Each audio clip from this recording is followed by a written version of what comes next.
ओम सदाशिव गुरुवे नमः। ज्योतिष पंचांग के मुताबिक आषाढ़ माह की पूर्णिमा तिथि शुरुआत 10 जुलाई को रात्रि 1:37 पर होगी और अगले दिन यानी 11 जुलाई रात को 2:07 पर तिथि समाप्त होगी। इस प्रकार से 10 जुलाई को गुरु पूर्णिमा का पर्व मनाया जाएगा। ब्रह्म मुहूर्त सुबह 4:10 से 4:50 तक, अभिजित मुहूर्त 11:60 12:54 तक यानी 1 बजे तक, विजय मुहूर्त है 12:45 और 3। सदाशिव गुरुवे नमः। वंदे कृष्णं जगद्गुरुं। गुरु ब्रह्मा गुरु विष्णु गुरुदेवो महेश्वरः, गुरु साक्षात् परब्रह्म तस्मै श्री गुरुवे नमः। गुरु पूर्णिमा, व्यास पूर्णिमा। आषाढ़ शुक्ल पक्ष की गुरु पूर्णिमा का व्यास पूर्णिमा कहलाती है। प्राचीन काल में विद्यार्थी जब गुरुकुलों में निःशुल्क शिक्षा प्राप्त करते थे, इसलिए उस दिन गुरु पूजन होता है। प्रातःकाल स्नानादि नित्य कर्मों से निवृत्त होकर गुरु के पास जाना चाहिए तथा उन्हें ऊंचे आसन पर बिठाकर मल्यार्पण करना चाहिए। यथाशक्ति द्रव्य, फल, पुष्प, वस्त्र आदि दान करना चाहिए। इससे गुरु कृपा से विद्या प्राप्त होती है, गुरु का आशीर्वाद प्राप्त होता है। इस संबंध में गुरु पूर्णिमा के एक संबंध में बहुत सी कथाएं प्रचलित हैं। गुरु पूर्णिमा की कथा। गुरु पूर्णिमा हिंदू धर्म के सबसे पवित्र और महत्वपूर्ण त्योहारों में से एक है, जो संस्कृत शब्द गुरु की दो जड़ें यानी गुरु का अर्थ होता है अंधकार, रू का अर्थ है अंधकार या अज्ञान को दूर करना, रू का अर्थ है अज्ञान को दूर करना। तो गुरु की कृपा हमारे अज्ञान को दूर करती है, हमें आनंद और मोक्ष के मार्ग को दिखाती है।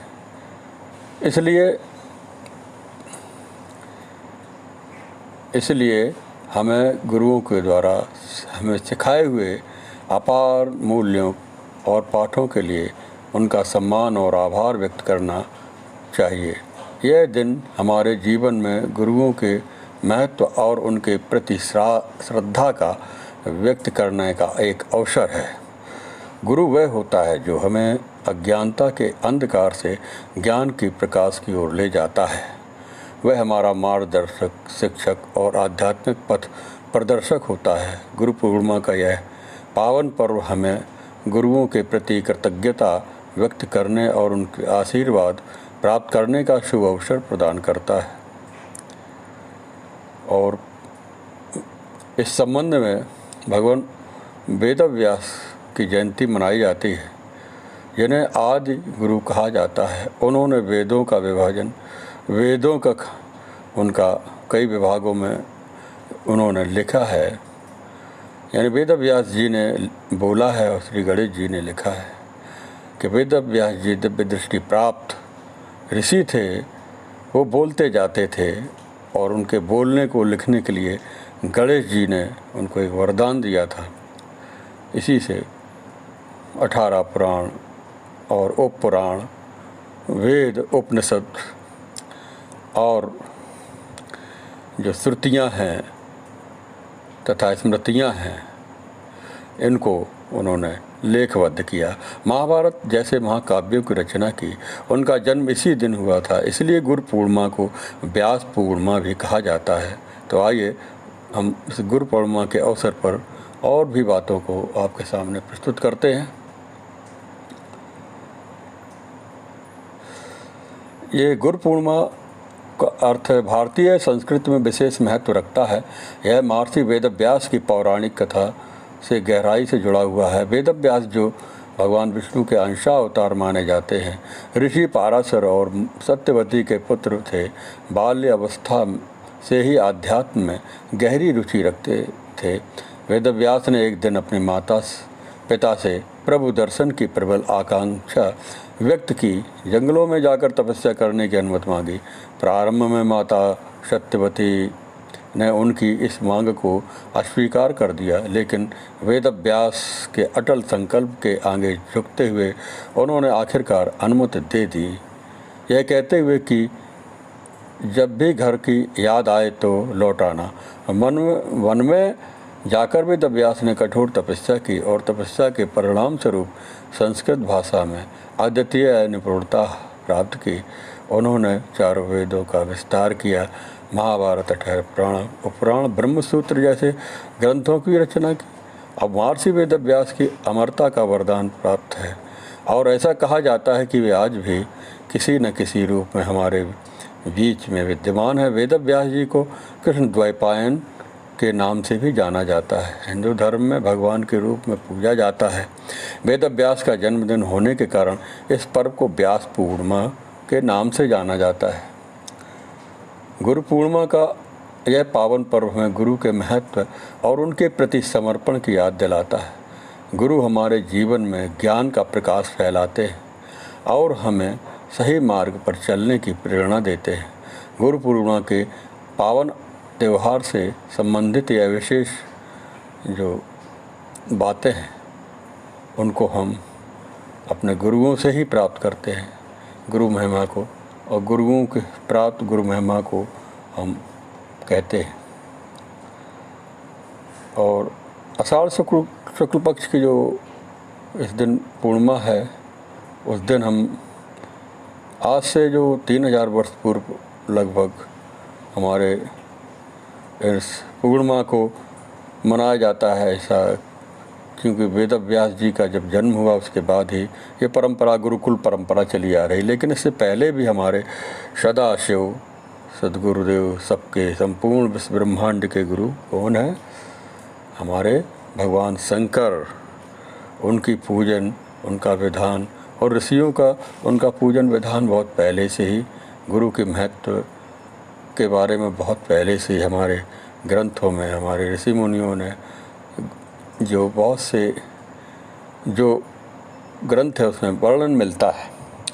गुरुकुलों में दीक्षा लेने के बाद शिष्य अपने गुरुओं का पूजन सदैव करते आ रहे हैं, एक श्रद्धा भक्ति रखते हैं।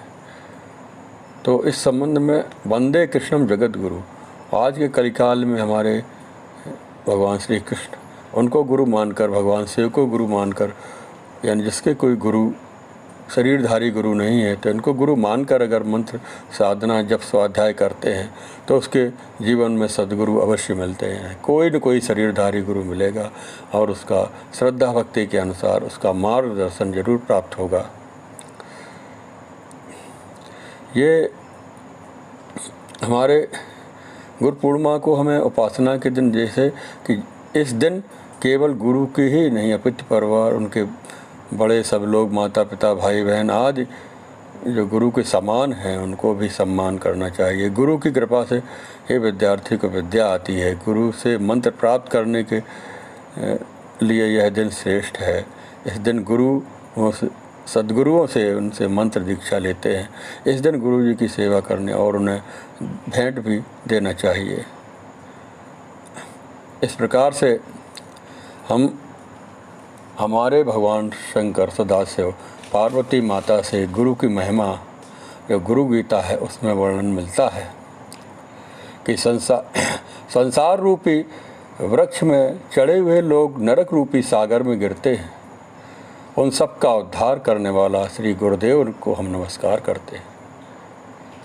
ये जो गुरु गीता में हमारे भगवान शंकर जी पार्वती जी को बता रहे हैं, गुरु गीता जो, उसका भी हमें स्वाध्याय पाठ करना चाहिए। इसमें गुरु के महत्व के बारे में वर्णन मिलता है। यानी एक एव परो बंधुर्विश्व में समुपस्थिते गुरु सकल धर्मात्मा तस्मै श्री गुरुवे नमः।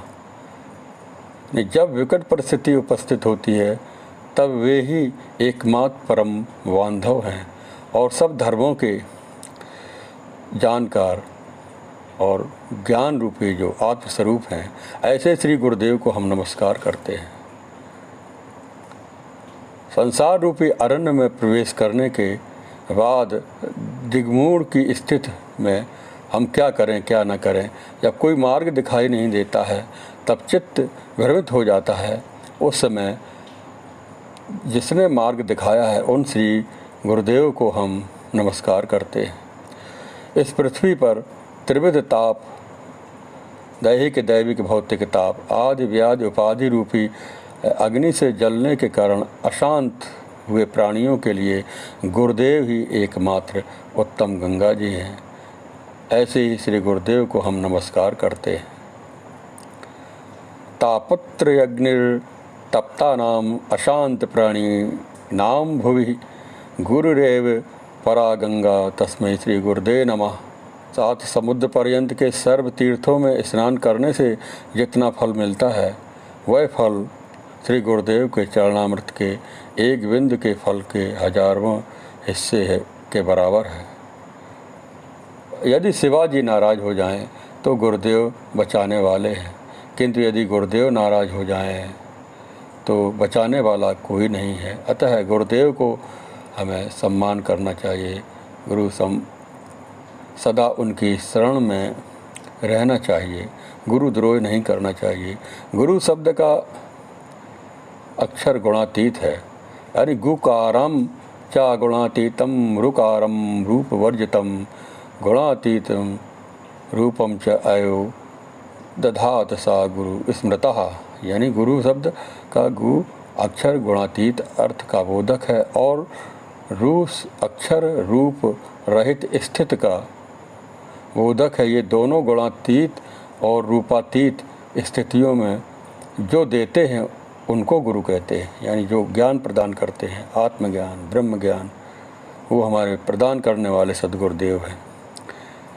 भगवान शंकर जी कहते हैं पार्वती जी से कि गुरु ही त्रिनेत्र रहित, 2 नेत्र वाले साक्षात शिव हैं, 2 हाथ वाले भगवान विष्णु हैं और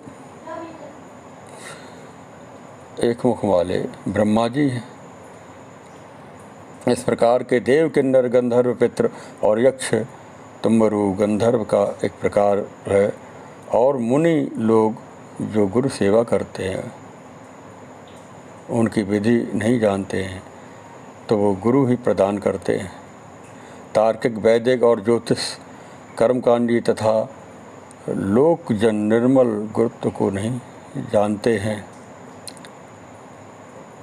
गुरु तत्व से जो विमुख हो गए हैं, याज्ञिक जो गुरु कृपा से वंचित हैं, वो मुक्ति नहीं पा सकते। योगी मुक्त नहीं हो सकता जब तक गुरु कृपा नहीं करता। तपस्वी भी मुक्त नहीं हो सकते जब तक न मुक्तास्तु गंधर्व पितृ यक्षास्तु चारणः। जो ब्रह्मानंद स्वरूप हैं, परम सुख देने वाले हैं, जो केवल ज्ञान स्वरूप हैं, सुख दुख और उसमें हमें उन दोनों से जो रहित हैं, आकाश के समान सूक्ष्म और सर्वव्यापक हैं, तत्वमसि आदि महावाक्यों के लक्ष्यार्थ हैं, एक हैं, नित्य हैं और मूल रहित हैं, अचल हैं, सर्वबुद्धियों के साक्षी हैं, भावना से परे हैं, सत्व रज और तम तीनों गुणों से रहित हैं। ऐसे श्री गुरुदेव को हम नमस्कार करते हैं। यहाँ ज़्यादा कहने से क्या लाभ। श्री गुरुदेव की परम कृपा के बिना करोड़ों शास्त्रों में उनमें विश्रांति दुर्लभ है, यानी उसको शांति नहीं मिल सकती जब तक गुरु कृपा न प्राप्त हो, चाहे जितने ही शास्त्रों का अध्ययन कर ले। करुणारूपी तलवार के प्रहार से शिष्य के 8 पासों को जो काटने वाला हमारा श्री गुरुदेव स्वरूप है। भगवान शंकर जी पार्वती से कहते हैं कि हे देवी, देह कल्प के अंत तक रहे तब तक श्री गुरुदेव का स्मरण करते रहना चाहिए। आत्मज्ञानी होने के बाद भी स्वच्छंद अर्थात स्वरूप का छंद मिलने पर भी गुरुदेव की शरण में उनकी शरण नहीं छोड़ना चाहिए। श्री गुरुदेव के समक्ष प्रज्ञावान शिष्य को कभी हुंकार शब्द से ये मैंने ऐसा किया वैसा किया, यानी अहंकार नहीं करना चाहिए, न ऊंचे स्वर से बोलना चाहिए, कभी असत्य नहीं बोलना चाहिए। गुरुदेव के समक्ष जो हुंकार शब्द से बोलता है अथवा गुरुदेव को तू कह करके जो बोलता है वह निर्जन मारुभूमि में ब्रह्म राक्षस होता है। सदा और सर्व अवस्थाओं में अद्वैत की भावना करनी चाहिए, परंतु गुरुदेव के साथ अद्वैत भावना कदाप नहीं करना चाहिए। उनको साकार स्वरूप में उनका सम्मान करना चाहिए। जब आपके सामने उपस्थित हो उनको नमस्कार प्रणाम करना चाहिए। जब तक दृश्य प्रपंच की विस्मृत न हो जाए तब तक गुरुदेव के पावन चरण चिन्हों की पूजा अर्चना करनी चाहिए। ऐसा करने वाले को ही कैवल्य पद की प्राप्त होती है। कैवल्य यानी मुक्ति की यानी मोक्ष प्राप्त कर सकता है। संपूर्ण तत्व के भी यदि गुरु का त्याग कर दे तो मृत्यु के समय उसे महान विक्षेप अवश्य प्राप्त होता है। हे देवी, गुरु के रहने पर अपने आप कभी किसी को उपदेश नहीं देना चाहिए। अगर गुरु उपस्थित हो तो स्वयं किसी को उपदेश ना दे, कि गुरु से ही उपदेश दिलाना चाहिए। उसकी आज्ञा से ही कुछ हम बता सकते हैं, कुछ उपदेश दे सकते हैं। जब वो आज्ञा दे उसके आज्ञा का पालन करना चाहिए। कि गुरु अगर उपस्थित है उसके समक्ष उपदेश देने वाला ब्रह्म राक्षस बनता है। गुरु के आश्रम में नशा नहीं करना चाहिए, टहलना नहीं चाहिए, दीक्षा देना, व्याख्यान करना, प्रभुत्व दिखाना और गुरु को आज्ञा करना, ये सब निषिद्ध हैं। गुरुदेव के दिए हुए द्रव्य को भी गरीब की तरह ग्रहण करना चाहिए। उससे प्राण भी प्राप्त होते हैं।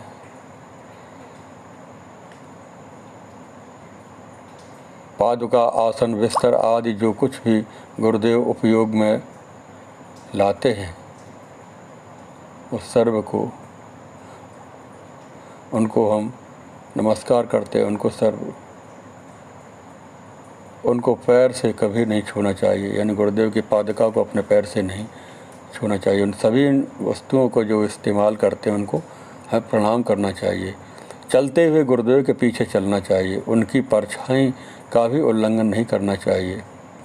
गुरुदेव के समक्ष कीमती वेशभूषा, आभूषण आदि धारण नहीं करना चाहिए। गुरुदेव की निंदा करने वाले को देखकर यदि उसकी जिह्वा काट डालने में असमर्थ ना हो तो उसे अपने स्थान पर से भगा देना चाहिए या उस स्थान छोड़ देना चाहिए। यदि वह ठहरे तो स्वयं उस स्थान का परित्याग कर दे, यानी गुरु की निंदा नहीं सुनना चाहिए।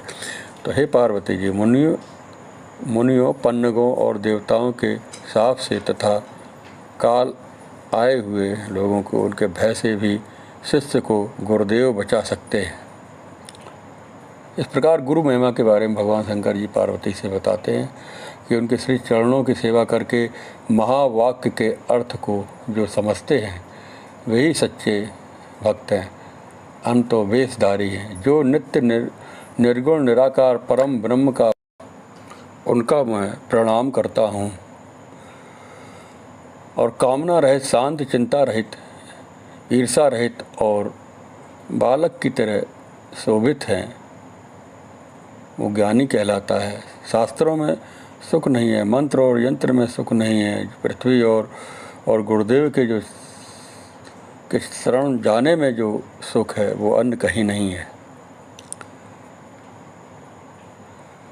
एकांतवासी वीतराग मुनि को जो सुख मिलता है वह सुख न इंद्र को न चक्रवर्ती सम्राट राजाओं को प्राप्त होता है। वो गुरु की शरण में जाए हुए को वो सुख शांति प्राप्त होती है।